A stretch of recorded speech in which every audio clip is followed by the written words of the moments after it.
back to my YouTube channel, and if it's your first time here on my channel, thank you so much for clicking. My name is Ruth Kim. I'm a Kenyan currently living here in Germany. On my channel, I share my own experiences as a foreigner living here in Germany. I do some fun vlogs here and there, so if you haven't subscribed, consider subscribing. That would make me so happy and give me the motivation to keep uploading videos for you guys. Anyways, on today's video, I'm going to share some of the things to consider while raising kids here in Germany. Before I dive into the video, let me just say something about myself. Like I said, I'm a Kenyan, currently living here in Germany since 2010. I'm married to a Kenyan husband, yes, and we have 2 kids. I am a mother of 2 girls. The first one is 4 years old and the last born is 1 year old. Why did I say last born? Because I'm not planning to have more kids. We are bringing up our kids here in Germany. Yes, and to be honest, guys, when I prayed for God to give us kids, or when we planned that we wanted to have kids, I never thought of how complex parenting is, leave alone the fact that we are bringing up kids in a different environment from the one we were brought up in. That's even make it even more crazy, because you know, when you're planning to have kids and you don't even have any idea of how you're going to bring them up in this different culture. And let me tell you guys, the Western culture and the African culture is totally different, because the Western culture gives a child so much power. Like, you're not supposed to punish them. Like, of course you're supposed to punish them, but you guys know how we do it back at home. You like the Bible says, spare the rod, spoil the child. Like, back at home, we tunachapwa viproper. Yeah, you get punished through small beating. I'm not saying like you beat your child and then they end up in the hospital. No, I'm saying small beating. That's not even allowed here in Germany. And the moment the kids realize that they're not supposed to be punished that way, because as an African, we still do it. Me, my kids, they know chapa. Even the 1 year old, anajua chapa. You stop, ama nitachapa. They know chapa, they know mwiko. I know this is not the kind of parenting you do. If you don't chapa your kids, it's okay. But me, I chapa my kids and they know mwiko. But one thing I've learned as a mom, raising kids in diaspora, parenting has no technique. Parenting has zero technique. To be honest, guys, my parenting, like sometimes I feel like the way I'm bringing up kids here in Germany, it's like I'm facing a culture shock. Before I go to the point of things to consider, let me just say something. Sometimes parents bring kids into this world and they want those kids to be the people they want. Like, we don't allow our kids to live their dreams. We just want them to follow like a plan and follow that plan for ourselves. So for me, I say, let your child be. Let them follow their dreams. Don't decide for them. This is mostly with our African parents. They want us to be that thing that they want. I think this is going to be a video on a different day. Anyways, I hope you know what I'm trying to say. Anyways, let me get into the point. Some of the things to consider while bringing up kids here in diaspora. Number 1 is to strike a balance between the 2 cultures. Like, you teach them about the African culture and then you teach them about the German culture. So what do I mean by teaching them about the African culture? Focus on keeping your kids connected to their African heritage and their culture. What do I mean by that, or how can you do that? Talk to your kids with your mother tongue, with your language, the language that you use back in Nigeria or back in Kenya. Tumia your lugha. Talk to them in English or Swahili. Mostly here at home, for example, we speak Swahili, but we also speak with our kids in English, and we mix with German. Anyways, take your kids back home. You know, we have Africans kids here who have never been to Africa. because the parents came here, they got German papers, and they feel like they are, they don't want to connect themselves with Africans. They just want to stay here because they like it. The place is good, and you don't teach your kids about your culture, about their heritage. They just know they are black because they're African and nothing more. Teach your kids about their heritage. Teach your kids about your culture. Let them know where they came from. The next one is let them identify themselves as Africans. Let them identify themselves as Kenyans. Let them identify themselves as Ghanaians.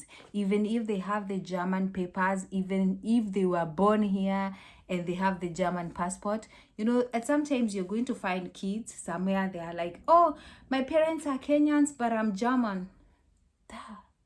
You're not German, my dear. You are Kenyan as well. It's just because you're born here and you have a German passport does not make you German. Your heritage. You are a Kenyan. You are a Nigerian. You are a South African. Let them know where they are from and who they are. Let them identify themselves as Africans. The next one is, even if you live in a very white dominated environment like we do now, currently we're living in a German village, and I think we are the only black people around here. Make sure they get opportunities to associate with other African kids. Like, for example, on Sundays we go to church. It's an African church. Let them meet after the church. Let them play around with African kids. Join African festival. Let them meet and associate with other Africans. And the other one is actually discipline them. You know, we are not going to spoil our kids just because here in Germany you're not allowed to chapa. They have to know how to, that where we come from. If you don't do something right, or if you don't respect your parents, kuna kachapwa. Don't beat them like so badly. Chapa kidogo, discipline them. Ada, yes. Anyways, when it comes to the German culture or to the Western culture, it depends with where you are. If you're in Germany, for example, there's this thing like during summer holiday, like all kids or all families have to go for a holiday. Most of our African parents, they don't take their kids for holidays. They take them to Africa, or they just stay at home and enjoy watching TV, YouTube Kids and all that. And then when they go back to school after the holidays, they are asked in school, where did you go for holiday? And they are like, huh? They didn't go for any holiday. So if you're an African parent raising your kids here in Germany, take your kids for holiday. It doesn't have to be so far away. You can go within Europe, or you can go to in here somewhere in Germany where it's holiday, where there is water, where they can swim. Like we have places like Tropical Island in Berlin. It's a very, very nice, affordable holiday destination. We have places like Bodensee. We have places like Hamburg, just outside your village or outside your city. Go for a week or something. You can go to Paris. You can go to Greeceland. When you book those holidays in advance, they're very, very, very cheap and very, very affordable. Yes, take your kids for holiday. Another one is let your kids celebrate their birthday. I know in Africa we also have birthdays, but here in Germany, birthdays are taken like something extra, especially for the kids. Like, make them cakes. Let them go to kindergarten or to school and celebrate with other kids. Like, get into the system as well. Integrate. Make play dates. Connect yourself with other parents, of course, who are friends with your kids, and then you can make play dates. Meet with those German friends or with other people from a different culture. Integrate with them and connect with them. The next one, and this one is, like I said before, let them fulfill their dreams and not your dreams. You know, sometimes we want our kids to be doctors, especially those African parents here in Germany. Guys, if you don't know, education in Germany is free. And for us, like African parents, we want our kids to have the best of the best. We want them to go to school. We want to go to the university. We want them to have master's, PhD, and all that. If it was up to us, we would say go to school, study, and be the best of the best. But you know kids, after they are done with high school, they are like, I don't think school is my thing. And you know, as African parents, we try to force them to do things that they are not willing or they don't want to do, instead of letting them do whatever they want to do. Like, you know, guys, what I mean. Anyways, when it comes to these, when kids here in Germany, they finish school when they are very, very, very young. And what I would like to advise parents who are going through such situation of children not are agreeing to go to the university, or maybe they don't want to be better people and you feel like a parent you're failing, I would say let them follow their dream first. You know, they finish school when they're very, very young. If they follow that dream and they see it's failing, maybe they are going to come back and do the other thing that you as a parent wanted them to do. But don't force them to do things that they are not willing to do.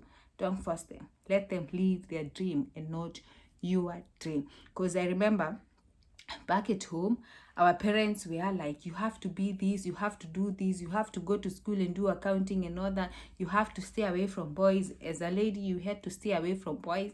And then you are on your 27, on your 30s, and they are like, hey, when are you bringing us someone home? But you are the one who said I have to stay away from them. Anyways, parenting is a very, very, very complex job. So the next point is finding the right information and resources. How can you do that? Connect with parents who have the right-minded parents who are going to guide you and take you through this process. Because like I said, parenting is super, super hard. And how I'm doing it is not the way you're doing it, but you can connect with right-minded parents who are going to guide you through. And as for you being a parent in a foreign country,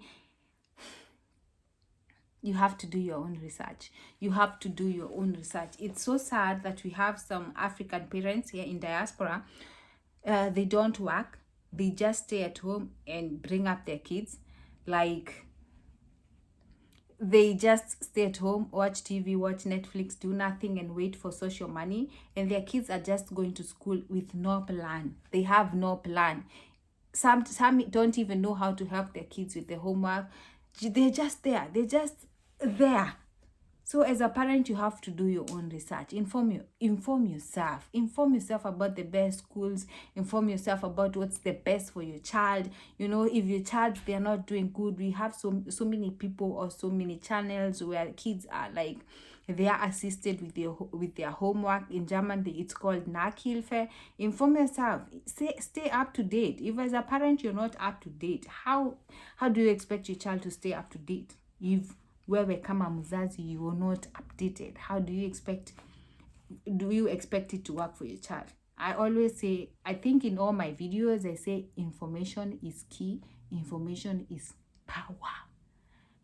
Wachanga huyo mtoto hata akienda na pahali, that child can say, oh, my mom knows, my mom does this and that. But if you don't know anything and the kids are the ones who are informing you about this and this and this and that, hey, we have to, if you decide to bring up kids in diaspora, be ready to face the challenges. So the next point is racism. Racism, guys, this is a very, very, very wide topic. My next video is going to be about racism, how to bring your kids right, how to introduce your kids to racism. This is a very, very, very wide topic, and I'm going to dive into it in a separate video. But like I said, my kids are between the age of 1 and 4 years, and they are both going to kindergarten, so they have integrated with other people with a different background. Like we have people from Ukraine, we have Germans, we have people from Poland, we have people from Turkey, we have people from China in the kindergarten. So they know already that people are different, and I take them out there. So at this age, maybe my 1-year-old doesn't know, but my daughter Eliana, she knows about the different colors, about the different shades of hair, about the different texture of the hair, about the different eye color. She knows all that. And sometimes it's a challenge when she comes home and asks you, Mama, a friend of mine in kindergarten was asking me why my skin is brown. it's you know, as a parent, you have to answer to that question in a very wise way. Like, as for me, I tell her, like, in the world we have people with different colors. We have people with brown color, we have people with white color. Sometimes they talk even about melanin. I know she does not understand, but I try to, as much as possible, to be positive.